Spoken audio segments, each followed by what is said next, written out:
സംസ്കൃതിയുടെ പുതിയൊരു ക്ലാസ്സിലേക്ക് സ്വാഗതം. 2024 ജൂൺ 18 നടന്ന നെറ്റ് കൊമേഴ്സിന്റെ ക്വസ്റ്റ്യൻ പേപ്പർ അതുപോലെ തന്നെ അതിന്റെ ആൻസർ ഡിസ്കഷൻ ആണ്. നമുക്കിനി അടുത്ത ക്വസ്റ്റ്യൻ നോക്കാം. 69ാമത്തെ question. Which one of the following is rate of TDS on payment of contract if the recipient is an individual? താഴെ തന്നിരിക്കുന്ന TDSന്റെ ഏത് റേറ്റ് ആണ് നമ്മൾ ഒരു കോൺട്രാക്ടർക്ക് കൊടുക്കുമ്പോൾ TDS ഏത് റേറ്റിലാണ് പിടിക്കുന്നത്? അപ്പോൾ ഒരു കോൺട്രാക്ടർ ഇൻഡിവിജ്വൽ ആണെന്നുണ്ടെങ്കിൽ അയാൾക്ക് കൊടുക്കുന്ന പേയ്മെന്റ്സിന്റെ TDS റേറ്റ് എത്രയാണെന്നാണ് ക്വസ്റ്റ്യൻ.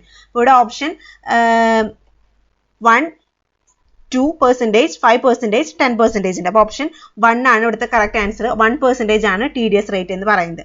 അപ്പോൾ payment to contractor if a recipient is individual TDS rate എന്ന് പറയുന്നത് 1% ആണ് കേട്ടോ. ഇനി നമുക്ക് 70ാമത്തെ ക്വസ്റ്റ്യൻ നോക്കാം. ലിസ്റ്റ് മാച്ചപ്പ് ചെയ്യാനാണ് പറഞ്ഞിട്ടുള്ളത്.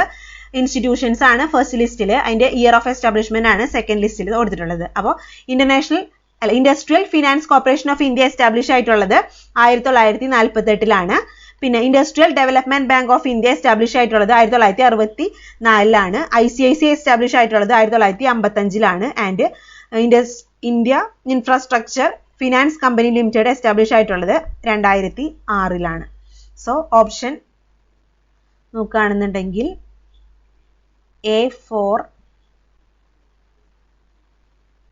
B2, ഓപ്ഷൻ 1 ആണ് കറക്റ്റ് ആൻസർ ആയിട്ട് വരുന്നത്. അപ്പോൾ ഓപ്ഷൻ 1 ആണ് ഇവിടുത്തെ correct answer. Okay, industrial finance corporation of India establish ആയത് 1948, IDB എസ്റ്റാബ്ലിഷ് ആയത് 1964, ICICI എസ്റ്റാബ്ലിഷ് ആയത് 1955 and industrial finance corporation of India establish ആയത് 2006. ഇനി അടുത്ത ക്വസ്റ്റ്യൻ നോക്കാം. പാർട്ട്ണർഷിപ്പ് ആയിട്ട് ബന്ധപ്പെട്ടതാണ് അടുത്ത ക്വസ്റ്റ്യൻ വരുന്നത്. If a partnership formed to carry on a business without specifying any period of time and continues to exist as long as partners are willing to carry. അപ്പോൾ ഒരു സ്പെസിഫിക് ടൈം പീരീഡ് ഇല്ലാണ്ട് partnership form ചെയ്തിട്ട് അങ്ങനെ ഒരു business carry out ചെയ്യുകയാണെന്നുണ്ടെങ്കിൽ അതിന് എന്താണ് പറയുന്നത്? Options: partnership for fixed term, partnership at will, particular partnership, partnership for long period. Okay, അപ്പോൾ ഓപ്ഷൻ ബി ആയിട്ടുള്ള പാർട്ട്ണർഷിപ്പ് അറ്റ് വിൽ ആണ് ഇവിടുത്തെ കറക്റ്റ് ആൻസർ ആയിട്ട് വരുന്നത് കേട്ടോ. 71ാമത്തെ ക്വസ്റ്റ്യൻ ആൻസർ അപ്പോൾ ഓപ്ഷൻ 2. ഇനി അടുത്ത് 72ാമത്തെ question. Which of the following are the principles of general agreement on tariff and trade? അപ്പൊ ഗാട്ടിന്റെ പ്രിൻസിപ്പിൾസ് ഏതൊക്കെയാണെന്ന് കൃത്യമായിട്ട് നമ്മൾ മനസ്സിലാക്കണം. Trade without discrimination, protection only through tariff, stable trade, consultation, unfair distribution of wealth അല്ലെ. അപ്പൊ എന്തായാലും അൺഫെയർ ഡിസ്ട്രിബ്യൂഷൻ ഓഫ് വെൽത്ത് അവിടെ ഉണ്ടായിരിക്കില്ല. അപ്പൊ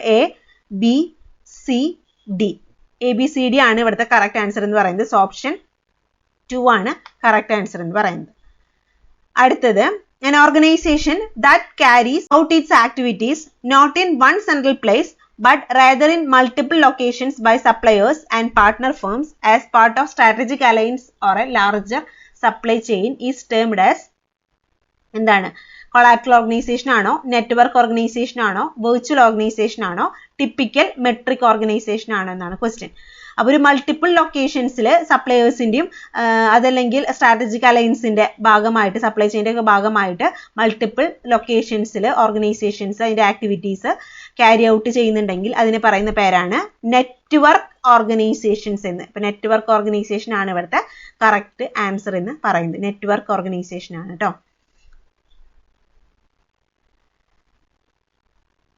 അടുത്ത question. Which of the following transactions are shown as investing activities in cash flow statement by finance companies? Finance companies അവരുടെ cash flow statement prepare ചെയ്യുമ്പോൾ investing ആക്ടിവിറ്റീസിൽ താഴെ പറയുന്ന ഏത് ട്രാൻസാക്ഷൻസ് ഒക്കെയാണ് കാണിക്കുന്നത്? അപ്പൊ നമുക്കറിയാം ഇൻവെസ്റ്റിംഗ് ആക്ടിവിറ്റീസ് എന്ന് പറയുന്നത് എന്താണ്? അപ്പൊ എത്രത്തോളം ഇൻവെസ്റ്റ്മെന്റ് റിലേറ്റഡ് ആക്ടിവിറ്റീസിൽ നിന്ന് എത്രത്തോളം പൈസ ലഭിക്കുന്നുണ്ട്, എത്രത്തോളം പൈസ അതിൽ നിന്ന് സ്പെൻഡ് ആകുന്നുണ്ട്, എത്രത്തോളം പൈസ ജനറേറ്റ് ചെയ്യുന്നുണ്ട്, എത്രത്തോളം പൈസ സ്പെൻഡ് ആകുന്നുണ്ട് എന്നാണ് ഇൻവെസ്റ്റിംഗ് ആക്ടിവിറ്റീസിൽ നമ്മൾ എൻറ്റർ ചെയ്യുന്നത്. അപ്പൊ നോക്കുകയാണെങ്കിൽ cash proceeds from sale of fixed asset, പിന്നെ repayment of loan taken, debenture purchased, loan advanced, purchase of patent. അപ്പൊ ഇൻവെസ്റ്റിംഗ് ആക്ടിവിറ്റീസ് ആയിട്ട് ബന്ധപ്പെട്ട ട്രാൻസാക്ഷൻസ് ഏതൊക്കെയാണ് നമ്മൾ ഇതിൽ നിന്ന് ഐഡന്റിഫൈ ചെയ്യണം. അപ്പോൾ എന്തായാലും cash proceeds from sale of fixed asset വരുന്നുണ്ട്. ഡിബഞ്ചേഴ്സ് പർച്ചേസ് ചെയ്ത് ഇൻവെസ്റ്റിംഗ് ആക്ടിവിറ്റി ആണ്. അതുപോലെ തന്നെ പാറ്റന്റ് പർച്ചേസ് ചെയ്യാന്ന് പറയുന്നതും ഒരു ഇൻവെസ്റ്റിംഗ് ആക്ടിവിറ്റീസ് ആണ്. പിന്നെ repayment of loan is not a investing activity. Loan advanced എന്ന് പറയുന്നത് ഇൻവെസ്റ്റിംഗ് ആക്ടിവിറ്റി അല്ല. അപ്പോൾ ACE വരുന്ന ഓപ്ഷൻ ആയിട്ടുള്ള രണ്ടാമത്തെ ഓപ്ഷൻ ആണ് ഇവിടുത്തെ കറക്റ്റ് ആൻസർ എന്ന് പറയുന്നത് കേട്ടോ. ACE 74ാമത്തെ ക്വസ്റ്റ്യൻ ആൻസർ. ഇനി അടുത്ത 75.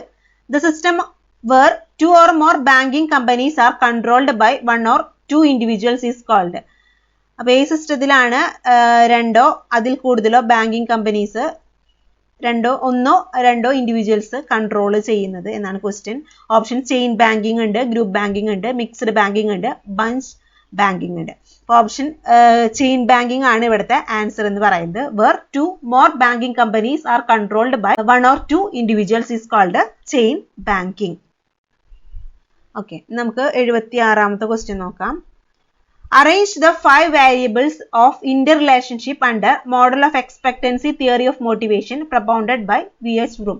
അപ്പോൾ V.S. Vroomന്റെ തിയറി ഓഫ് എക്സ്പെക്ടൻസി തിയറിയിൽ അതിന്റെ റിലേഷൻഷിപ്പിന്റെ ബേസിൽ വേരിയബിൾസിനെ അറേഞ്ച് ചെയ്യാനാണ് ക്വസ്റ്റ്യൻ പറഞ്ഞിട്ടുള്ളത്. അപ്പോൾ നമ്മൾ ക്ലാസ്സിൽ ഡീറ്റെയിൽ ആയിട്ട് തന്നെ തിയറീസ് എല്ലാം പഠിച്ചിട്ടുണ്ട്. Expectancy theory V.S. Vroomന്റെ പറയുന്നത് ഫസ്റ്റ് ഇൻഡിവിജ്വൽ ആക്ടിവിറ്റി തന്നെയാണ്. അപ്പോൾ ഇൻഡിവിജ്വൽ ആക്ടിവിറ്റീസ് എന്തുമായിട്ട് then it leads to depends upon organizational reward. So AC അതിന്റെ ബേസിലാണ് ഇൻഡിവിജ്വൽ പെർഫോമൻസ് വരുന്നത്. ഓപ്ഷൻ B ആണ് പിന്നെ വരുന്നത്.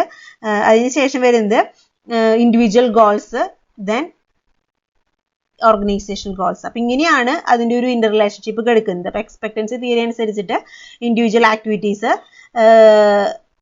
Organisational reward, individual performance, individual goal and organisation goal, അങ്ങനെയാണ് അതിൻ്റെ ഓർഡർ വരുന്നത്. അപ്പം ACBDE എന്നുള്ള ഓപ്ഷനാണ്. അപ്പം ഓപ്ഷൻ 2 ആണ് ഇവിടുത്തെ കറക്റ്റ് ആൻസർ ആയിട്ട് വരുന്നത്. ഇനി അടുത്ത question. Which of the following is substantive document used in foreign trade. അപ്പോൾ ഫോറിൻ ട്രേഡിൽ സബ്സ്റ്റാൻറ്റീവ് ഡോക്യുമെന്റ് ആയിട്ട് താഴെ പറയുന്നവയിൽ ഏത് ഡോക്യുമെന്റ് ആണ് ഉപയോഗിക്കുന്നത്? കൊമേഴ്ഷ്യൽ ഇൻവോയ്സ് ആണോ, സർട്ടിഫിക്കറ്റ് ഓഫ് ഒറിജിൻ ആണോ, ബിൽ ഓഫ് എക്സ്ചേഞ്ച് ആണോ, ഇൻസ്പെക്ഷൻ സർട്ടിഫിക്കറ്റ് ആണോ? അപ്പോൾ സർട്ടിഫിക്കറ്റ് ഓഫ് ഒറിജിൻ ആണ് നമ്മളിവിടെ ഫോറിൻ ട്രേഡിൽ സബ്സ്റ്റാൻറ്റീവ് ഡോക്യുമെന്റ് ആയിട്ട് ഇവിടെ ഉപയോഗിക്കുക. സർട്ടിഫിക്കറ്റ് ഓഫ് ഒറിജിൻ ആണ്. അടുത്ത question 78. Minimum capital prescribed by RBI for starting new small financial bank. New small financial bank start ചെയ്യുന്നതിന് വേണ്ടിയിട്ട് RBI നിർദ്ദേശിക്കുന്ന മിനിമം ക്യാപിറ്റൽ എത്രയാണെന്നാണ് ക്വസ്റ്റ്യൻ. 100 കോടിയാണോ, 200 കോടിയാണോ, 10 കോടിയാണോ, 1000 കോടിയാണോ? New small financial bank start ചെയ്യാനായിട്ട് RBI പ്രിസ്ക്രൈബ് ചെയ്യുന്നത് 200 കോടി രൂപയാണ്. ഓക്കെ, ഓപ്ഷൻ 2 ആണ് ഇവിടുത്തെ കറക്റ്റ് ആൻസർ എന്ന് പറയുന്നത്. ഓക്കെ, ഇനി അടുത്ത question. Which of the following comes under significant meaning of foreign exchange. അപ്പൊ എന്താണ് ഫോറിൻ എക്സ്ചേഞ്ച് എന്ന് കൃത്യമായിട്ട് താഴെ തന്നിരിക്കുന്ന സ്റ്റേറ്റ്മെന്റ്സുകൾ ഐഡന്റിഫൈ ചെയ്യാം. Option A, it is used to denote the rate at which different monetary units are exchanged. അല്ലെ, correct ആണത്. അടുത്തത്, it is a process through which international payments are liquidated by different countries. അതും correct ആണ്. Then it indicates the rate of sale and purchase of foreign currency. അതും correct ആണ്. Then option foreign exchange situation in one country does not indicate the strength of economy. അതവിടെ correct. Foreign exchange situation one country does not. Foreign exchange situation എന്ന് പറയുന്നത് ആ ഇക്കോണമിയുടെ സ്ട്രെങ്ത്തിനെ indicate ചെയ്യുന്നില്ല എന്നാണ് ആ statement പറഞ്ഞിട്ടുള്ളത്. അത് റോങ് ആണ്. ബാക്കി 3 ഓപ്ഷൻസും ABC കറക്റ്റ് ആണ്. സോ ഓപ്ഷൻ ഫസ്റ്റ് ഓപ്ഷൻ ഇവിടെ കറക്റ്റ് ആണ്, ABC. അടുത്ത ക്വസ്റ്റ്യൻ നോക്കാം. What is not a distinctive characteristics of service. സർവീസിന്റെ ക്യാരക്ടറിസ്റ്റിക്സ് അല്ലാത്തത് tangibility, inseparability, variability, perishability. Not characteristics ആണ്. നോട്ട് എ ഡിസ്റ്റിങ്റ്റീവ് ക്യാരക്ടറിസ്റ്റിക്സ് സർവീസിന്റെ ക്യാരക്ടറിസ്റ്റിക്സ് അല്ലാത്തത്. അപ്പോൾ സെപ്പറബിലിറ്റി ഇൻസെപ്പറബിലിറ്റി ആണ്, ഇൻസെപ്പറബിൾ ആണ്, വാരിയബിലിറ്റി ഉണ്ട്, പെരിഷബിലിറ്റി ഒക്കെ സർവീസ് ഉണ്ട്. അപ്പൊ ടാഞ്ചിബിൾ അല്ല സർവീസ് എന്ന് പറയുന്നത്. So option 1 is the correct answer എന്ന് 1 is the correct answer. Okay, അടുത്ത ക്വസ്റ്റ്യൻ നോക്കാം. Arrange the financial institutions according to their year of establishment from earlier to later. അപ്പോൾ ഏതാണ് ഏറ്റവും ഏർലിയർ എസ്റ്റാബ്ലിഷ് ചെയ്തത് എന്നുള്ള ഓർഡറിൽ ഏറ്റവും ലാസ്റ്റ് എസ്റ്റാബ്ലിഷ് ചെയ്തിട്ടുള്ള ഓർഡറിൽ അതിനെ അറേഞ്ച് ചെയ്യണം. Imperial bank, state bank of India, LIC, UTI, RRBs ആണുള്ളത്. അപ്പൊ എല്ലാ ഇൻസ്റ്റിറ്റ്യൂഷൻസ് എന്നാണ് എസ്റ്റാബ്ലിഷ് ചെയ്തതെന്ന് അറിയണം. അതിനുശേഷമാണ് അത് ഓർഡർ ചെയ്യേണ്ടത്. അപ്പൊ ഇമ്പീരിയൽ ബാങ്ക് എസ്റ്റാബ്ലിഷ് ആയിട്ടുള്ളത് 1921 SBI എസ്റ്റാബ്ലിഷ് ആയിട്ടുള്ളത് 1955 unit trust of India establish ആയിട്ടുള്ളത് 1963 LIC എസ്റ്റാബ്ലിഷ് ആയിട്ടുള്ളത് 1956 ആൻഡ് RRB എസ്റ്റാബ്ലിഷ് ആയിട്ടുള്ളത് 1975 അപ്പൊ ഏറ്റവും ലാസ്റ്റ് എസ്റ്റാബ്ലിഷ് ആയിട്ടുള്ളത് earlier to later സ്റ്റേജിലാണ് നമ്മൾ അറേഞ്ച് ചെയ്യേണ്ടത്. അപ്പൊ ഏറ്റവും ആദ്യം എസ്റ്റാബ്ലിഷ് ചെയ്തിട്ടുള്ളത് ആദ്യം എഴുതുക. അപ്പൊ എന്താണ്? ഇമ്പീരിയൽ ബാങ്ക് ആണ്, ഓപ്ഷൻ A ആണ്. പിന്നീട് എസ്റ്റാബ്ലിഷ് ആയിട്ടുള്ളത് SBI ആണ്, ഓപ്ഷൻ B. പിന്നീട് എസ്റ്റാബ്ലിഷ് ആയിട്ടുള്ളത് LIC ആണ് 1956, ഓപ്ഷൻ C. പിന്നീട് എസ്റ്റാബ്ലിഷ് ആയിട്ടുള്ളത് യൂണിറ്റ് ട്രസ്റ്റ് ഓഫ് ഇന്ത്യ ആണ് 1963. Last region rural bank 1975 establish ആയി. 1975 റീജിയൻ റൂറൽ ബാങ്ക് എസ്റ്റാബ്ലിഷ് ആയി. So ABCD is the order. So അത് തന്നെയാണ് ഫസ്റ്റ് ഓപ്ഷൻ ആണ് ഇവിടുത്തെ കറക്റ്റ് ആൻസർ എന്ന് പറയുന്നത്. അടുത്ത question 82. Question number 82. What is the value of cost of equity if risk-free rate is 6%, market risk premium 9% and beta 1.5%? അപ്പോൾ നമ്മൾ ക്യാപിറ്റൽ അസറ്റ് പ്രൈസിംഗ് മോഡലിൽ നമുക്കറിയാം റിട്ടേൺ കാണാനുള്ള ഫോർമുല എന്ന് പറയുന്നത് risk free rate of return plus market risk into beta എന്നാണ് അല്ലേ. Just ആ ഫോർമുലയ്ക്ക് അപ്ലൈ ചെയ്താൽ മതി. അപ്പോൾ റിസ്ക് ഫ്രീ റേറ്റ് എന്ന് പറഞ്ഞാൽ 6 പ്ലസ് 9 ഇൻറ്റു 1.54. സോൾവ് ചെയ്യുമ്പോൾ നമുക്ക് കിട്ടുന്ന ആൻസർ എന്ന് പറയുന്നത് എന്താണ്? 19.86 ആണ് കേട്ടോ. അപ്പോൾ ഓപ്ഷൻ A ആണ് ഇവിടുത്തെ കറക്റ്റ് ആൻസർ എന്ന് പറയുന്നത്. 82 ക്വസ്റ്റ്യൻ ആൻസർ ഓപ്ഷൻ 1 ആണ്. അടുത്ത question, arrange the following steps involved in qualitative research in the proper sequence. Qualitative റിസർച്ചിന്റെ പ്രോപ്പർ സീക്വൻസ് ഏതാണെന്ന് ഐഡന്റിഫൈ ചെയ്യുക, അതിനെ അറേഞ്ച് ചെയ്യണം. So option A, reviewing of literature. Option B, identifying a research topic, setting the purpose and selection of participant, writing the report, data collection and data analysis. അപ്പൊ ഇതിൽ first step എന്ന് പറയുന്നത് ആദ്യം research topic identify ചെയ്യുക എന്നുള്ളതാണ്. Research topic ആദ്യം identify ചെയ്യുക. അതിനുശേഷം review of literature, reviewing of literature. അതിനുശേഷം setting the purpose and selection of the participant. അതിനുശേഷം വരുന്നത് ഡാറ്റ കളക്ഷനും റൈറ്റിംഗ് ദ റിപ്പോർട്ട് ലാസ്റ്റ് വരുന്നു. സോ BACD ആണ് ഇവിടുത്തെ ഓർഡർ എന്ന് പറയുന്നത്. So option 4 is the correct answer. The channels or levels of distribution ഏതൊക്കെയാണ്? അപ്പൊ ഏതൊക്കെയാണ് ചാനൽ ഓഫ് ഡിസ്ട്രിബ്യൂഷൻ അല്ലെങ്കിൽ ലെവൽസ് ഓഫ് ഡിസ്ട്രിബ്യൂഷൻ എന്ന് പറയുന്നത്? Direct marketing channel or zero level channel, dual level channel or single level channel, exclusive distribution, reverse flow channel, selective distributions. അപ്പൊ ഇത് രണ്ടല്ല. അപ്പൊ ഡയറക്റ്റ് മാർക്കറ്റിംഗ് ഉണ്ട്, സിംഗിൾ ലെവൽ ചാനൽ ഉണ്ട്, exclusive distribution ഒന്നുമില്ല, reverse flow channel ഉണ്ട്, അതുപോലെ തന്നെ സെലക്റ്റീവ് ഡിസ്ട്രിബ്യൂഷൻ ഉണ്ട്. അപ്പൊ ABD ആണ് ഇവിടുത്തെ ആൻസർ എന്ന് പറയുന്നത്. സോ ഓപ്ഷൻ 3 ആണ് ഇവിടുത്തെ കറക്റ്റ് ആൻസർ. അടുത്ത question, assumptions of law of diminishing marginal utility. Law of diminishing marginal യൂട്ടിലിറ്റിയുടെ അസംഷൻസ് ഇതിൽ ഏതൊക്കെയാണെന്ന് മനസ്സിലാക്കണം. നമുക്കറിയാം law of diminishing marginal utility എന്ന് പറയുന്നത് അഡീഷണൽ യൂണിറ്റ് ഉപയോഗിക്കുമ്പോൾ കൺസംഷൻ, ഓരോ അഡീഷണൽ യൂണിറ്റ് ഉപയോഗിക്കുന്തോറും മാർജിനൽ യൂട്ടിലിറ്റി അവിടെ ഡിക്ലൈൻ ചെയ്യുന്നു എന്നാണ് ഇത് പറയുന്നത്, ഡിമിനിഷിംഗ് മാർജിനൽ യൂട്ടിലിറ്റി എന്ന് പറയുന്നത് അല്ലെ. അതിന്റെ അസംഷൻസ് പറയുന്നത് റേഷണാലിറ്റി ഉണ്ട്, സ്യൂട്ടബിൾ യൂണിറ്റ്സ് ഉണ്ട്, cardinal utility, commodity satisfying different wants and introspection. Okay, അപ്പോൾ ഓപ്ഷൻ A എന്നുള്ളൊരു അസംഷൻ ഉണ്ട് അവിടെ. അതുപോലെ കാർഡിനൽ യൂട്ടിലിറ്റി ഉണ്ട്, അതുപോലെ തന്നെ ഇൻട്രോസ്പെക്ഷനും ഉണ്ട്. അപ്പോൾ ACE ആണ് ഇവിടുത്തെ കറക്റ്റ് ആൻസർ. ഓപ്ഷൻ 3 ആണ് കറക്റ്റ് ആൻസർ ആയിട്ട് വരുന്നത്. ഇതാണ് അസംഷൻസ് മാർജിനൽ യൂട്ടിലിറ്റിയുടെ. അടുത്ത question, which of the following are correct about free consent when it is not caused by. അപ്പൊ ഫ്രീ കൺസെന്റ് ആയിട്ട് ബന്ധപ്പെട്ട ഏതൊക്കെയാണ്? അപ്പൊ എങ്ങനെയാണ് ഫ്രീ കൺസെന്റ് ആണെന്ന് നമുക്ക് പറയാനായിട്ട് സാധിക്കുന്നത്? If it is not caused by coercion, undue influence, fraud, misrepresentation, bailment. Coercion പാടില്ല, ഭീഷണിപ്പെടുത്തിയിട്ടോ ഇൻഫ്ലുവൻസ് കൂടെയോ ഫ്രോഡ് വഴിയോ മിസ്റെപ്രസെന്റേഷൻ വഴിയോ ഒന്നും നമ്മൾ എന്ത് പാടില്ല, കൺസെന്റ് ഫ്രീ ആണെന്ന് അപ്പൊ പറയാനായിട്ട് അവിടെ സാധിക്കില്ല അല്ലെ. ഓക്കെ, അപ്പൊ ഓപ്ഷൻ എ ബി സി ആണ് ഇവിടുത്തെ. ബെയിൽമെന്റ് ഇല്ല, എ ബി സി ഡി ആണ് ഇവിടുത്തെ ഓപ്ഷൻ. അപ്പൊ ഓപ്ഷൻ 3 ആണ് കറക്റ്റ് ആൻസർ ആയിട്ട് വരുന്നത്. അടുത്ത question 87. Match list first with list 2. List 1 determinants of service ക്വാളിറ്റിയും ലിസ്റ്റ് 2 അതിന് മീനിങ്സ് ആണ് കൊടുത്തിട്ടുള്ളത്. Responsiveness, assurance, empathy, tangibleness. Responsiveness എന്ന് പറയുന്നത് എന്താണെന്ന് മനസ്സിലാവും. എന്താണ് responsiveness? So the willingness to help customers and provide prompt service ആണ് റെസ്പോൺസീവ് ആയിട്ടുള്ള ഒരു ബിസിനസ് ഫേം ചെയ്യുന്നത്. ഓക്കെ, കസ്റ്റമേഴ്സിന്റെ പ്രോബ്ലംസ് മനസ്സിലാക്കുക, അവരെ ഹെൽപ്പ് ചെയ്യുക, പ്രോംപ്റ്റ് ആയിട്ട് സർവീസ് പ്രൊവൈഡ് ചെയ്യുകയൊക്കെ റെസ്പോൺസീവ്നെസിന്റെ ഭാഗമായിട്ട് വരുന്നതാണ്.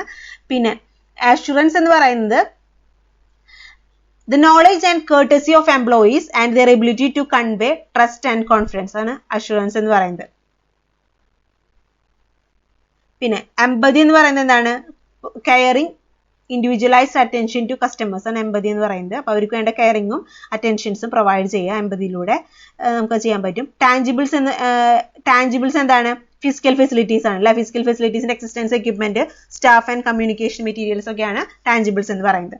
സോ ഓപ്ഷൻസ് നോക്കുമ്പോൾ A4, B3, ഇപ്പോൾ ഓപ്ഷൻ 1 തന്നെയാണ് ഇവിടുത്തെ കറക്റ്റ് ആൻസർ ആയിട്ട് വരുന്നത്. അടുത്തത് 88ാമത്തെ ക്വസ്റ്റ്യൻ നോക്കാം. അടുത്തത് 92ാമത്തെ ക്വസ്റ്റ്യൻ.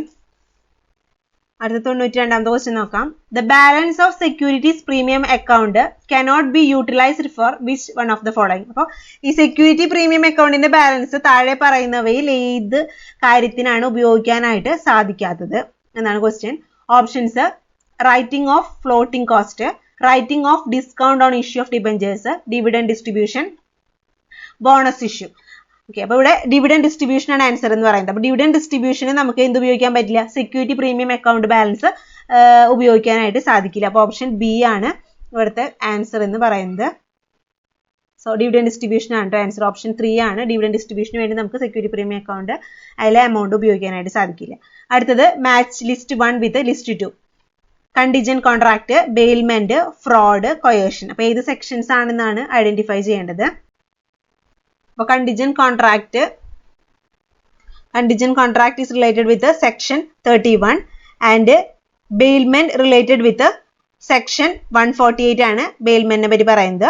സെക്ഷൻ ഫ്രോഡിനെ പറ്റി പറയുന്ന സെക്ഷൻ 17 ആണ്. അതുപോലെ തന്നെ കൊയേഷനെ പറ്റി പറയുന്ന സെക്ഷൻ 15 ആണ്. അപ്പോൾ ഓപ്ഷൻ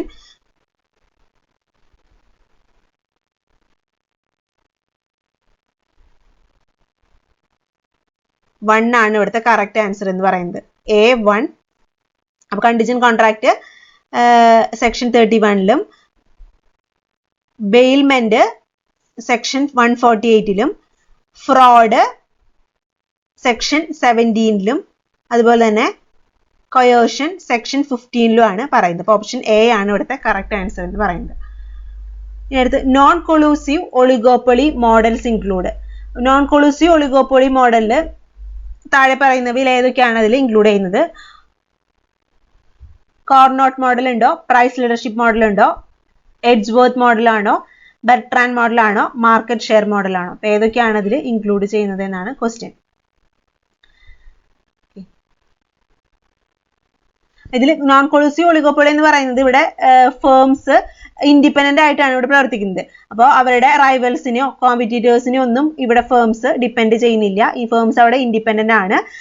റൈവൽസ് ആയിട്ടോ കോമ്പറ്റീറ്റേഴ്സ് ആയിട്ടോ ഒന്നും കാർട്ടൽസ് ഫോം ചെയ്ത് അവിടെ അവർ കൊളൂഡ് ചെയ്യുന്നില്ല. അപ്പോൾ ഇവിടെ ഇൻഡിപെൻഡന്റ് ആയിട്ടാണ് ഇവിടെ ഫേംസ് പ്രവർത്തിക്കുന്നത്. ഇവിടെ നോക്കുമ്പോൾ ഇതിന്റെ മോഡൽസ് ഇൻക്ലൂഡ് ചെയ്യുന്നത് കോർണോട്ട് മോഡൽ ഉണ്ട്, അതുപോലെ തന്നെ എഡ്ജ്വർത്ത് മോഡൽ ഉണ്ട്, അതുപോലെ തന്നെ ബെർട്രാൻഡ് മോഡൽ ഉണ്ട്. ഈ 3 മോഡൽസ് ആണ് നോൺ കൊളൂസീവ് ഒളിഗോപ്പൊളിയിൽ ഇൻക്ലൂഡ് ചെയ്യുന്ന models A, C and D. So option 3 is the answer. Okay, അടുത്തത് which of the following exemptions or deduction will not be available if assessee opt to be taxed under section 115 BAC for the assessment year 2000 2024-25. Okay, താഴെ തന്നിരിക്കുന്ന exemption അല്ലെങ്കിൽ deductions ഒരു SSCക്ക് available ആകുന്നില്ല. അപ്പോൾ section 115 BAC opt ചെയ്യുന്ന ഒരു SSCക്ക് താഴെ തന്നിരിക്കുന്നവയിൽ ഏത് എക്സംഷൻസും ഡിഡക്ഷൻസും ആണ് അവൈലബിൾ അല്ലാത്തത് എന്നാണ് ക്വസ്റ്റ്യൻ. ഇവിടെ ആൻസർ എന്ന് പറയുന്നത് സ്റ്റാൻഡേർഡ് ഡിഡക്ഷൻ മാത്രമാണ് അവർക്ക് അവൈലബിൾ ആകുന്നത്. ബാക്കിയുള്ള ഒരു എക്സംഷൻസും ഡിഡക്ഷൻസും അവിടെ SSCക്ക് കിട്ടുന്നില്ല കേട്ടോ. ഹൗസ് റെന്റ് അലവൻസ് കിട്ടുന്നില്ല, ലീവ് ട്രാവൽ കൺസെഷനോ എംപ്ലോയ്മെന്റ് ടാക്സോ interest on loan taken for self occupied house property ഒന്നും അവിടെ അവൈലബിൾ അല്ല. സോ നമ്മുടെ ഓപ്ഷൻസിൽ ABDE ആണ് ആൻസർ എന്ന് പറയുന്നത്. സ്റ്റാൻഡേർഡ് ഡിഡക്ഷൻ മാത്രമാണ് അവിടെ അവൈലബിൾ ആകുന്നത്. അടുത്ത question, if an average 2 customers arrive at a shopping mall per minute. ഇപ്പോൾ ഒരു മിനിറ്റിൽ ഒരു ഷോപ്പിംഗ് മാളിൽ 2 കസ്റ്റമേഴ്സ് ആവറേജ് കണക്കെടുക്കുമ്പോൾ എത്തുന്നുണ്ട് എന്നുണ്ടെങ്കിൽ what is the probability that in a given minute exactly 4 customers will arrive? എന്നാണ് ക്വസ്റ്റ്യൻ. ((-2.1353) കിട്ടിയിട്ടുണ്ട്. അപ്പോൾ ഇവിടെ തന്നിരിക്കുന്നവയിൽ ലാംഡ ആണ് 2 എന്ന് പറയുന്നത്. പിന്നെ എന്ന് പറയുന്നത് നമുക്ക് തന്നിട്ടുണ്ട് 4 കസ്റ്റമേഴ്സ് ആണ്. അപ്പോൾ ഇതിന്റെ പ്രോബിലിറ്റി കണ്ടുപിടിക്കാനായിട്ട് (e⁻⁻λ into λ⁻n divided by n factorial (e⁻⁻λ). അപ്പോൾ ആ തന്നിരിക്കുന്ന ഫിഗേഴ്സ് നമുക്ക് ഈ ഫോർമുലയിൽ അപ്ലൈ ചെയ്യുമ്പോൾ നമുക്ക് ഇതിന്റെ ആൻസർ കിട്ടും. അപ്പോൾ ആൻസർ കിട്ടുന്നത് 0.0902 ആണ്. So option 2 is the correct answer.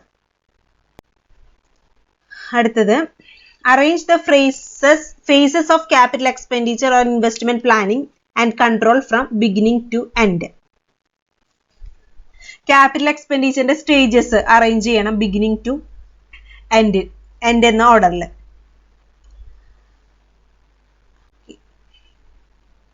ഇവിടുത്തെ ഫസ്റ്റ് സ്റ്റെപ്പ് എന്ന് പറയുന്നത് ആദ്യം തന്നെ ഒരു ഇൻവെസ്റ്റ്മെന്റ് ഓപ്പർച്യൂണിറ്റി ഐഡന്റിഫൈ ചെയ്യാന്ന് പറയുന്നതാണ്. അപ്പൊ B first step. Second step എന്ന് പറയുന്നത് അതിന്റെ ബെനിഫിറ്റ്സും കോസ്റ്റും ആദ്യം നമ്മൾ ഫോർകാസ്റ്റ് ചെയ്യണം, അതിന്റെ അത് ഡെവലപ്പ് ചെയ്യണം ആ ഇൻവെസ്റ്റ്മെന്റ് ഓപ്പർച്യൂണിറ്റീസിന്റെ. Option C. ദെൻ കിട്ടുന്ന നെറ്റ് ബെനിഫിറ്റ്സ് ഇവാലുവേറ്റ് ചെയ്യാം. ദെൻ എന്താണ് authorisation for progressing and spending capital expenditure. അപ്പോൾ ക്യാപിറ്റൽ എക്സ്പെൻഡിച്ചർ സ്പെൻഡ് ചെയ്യാനുള്ള ഓതറൈസേഷൻസ് പ്രൊവൈഡ് ചെയ്യുക. D. Then control capital project control ചെയ്യുക. സോ BCAD ആണ് ഇവിടുത്തെ ആൻസർ എന്ന് പറയുന്നത്. സോ ഓപ്ഷൻ 2 ആണ് കറക്റ്റ് ആൻസർ എന്ന് പറയുന്നത് കേട്ടോ. BCADE അതാണ് അതിന്റെ കറക്റ്റ് ഓർഡർ എന്ന് പറയുന്നത്. അടുത്ത ക്വസ്റ്റ്യൻ,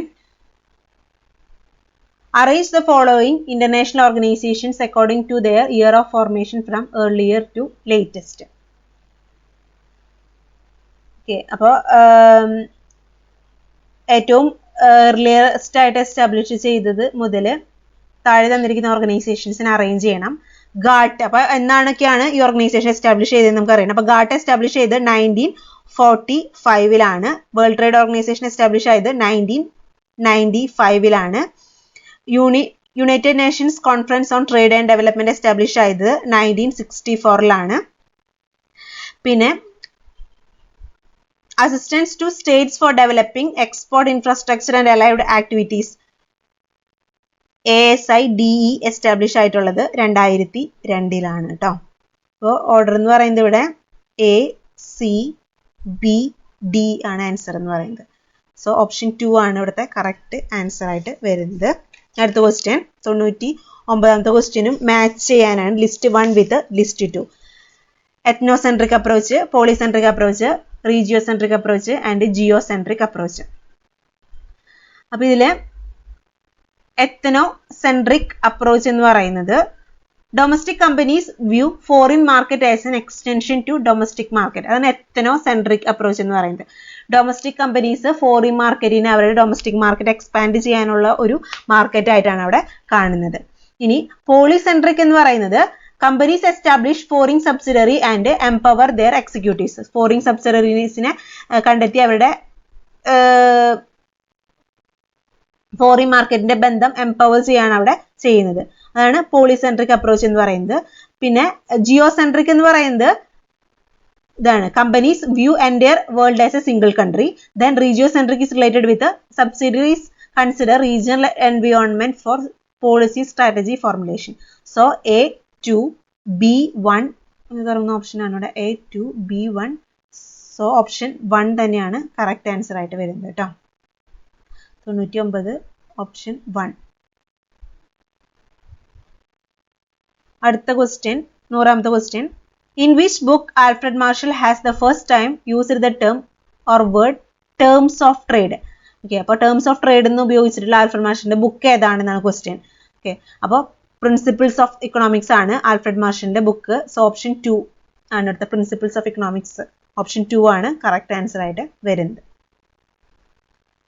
ഓക്കെ, നമുക്കൊരു 50 ക്വസ്റ്റ്യൻസ് കൂടി ഡിസ്കസ് ചെയ്യാനായിട്ടുണ്ട്. അത് നമുക്ക് അടുത്ത സെഷനിൽ ഡിസ്കസ് ചെയ്യാം കേട്ടോ.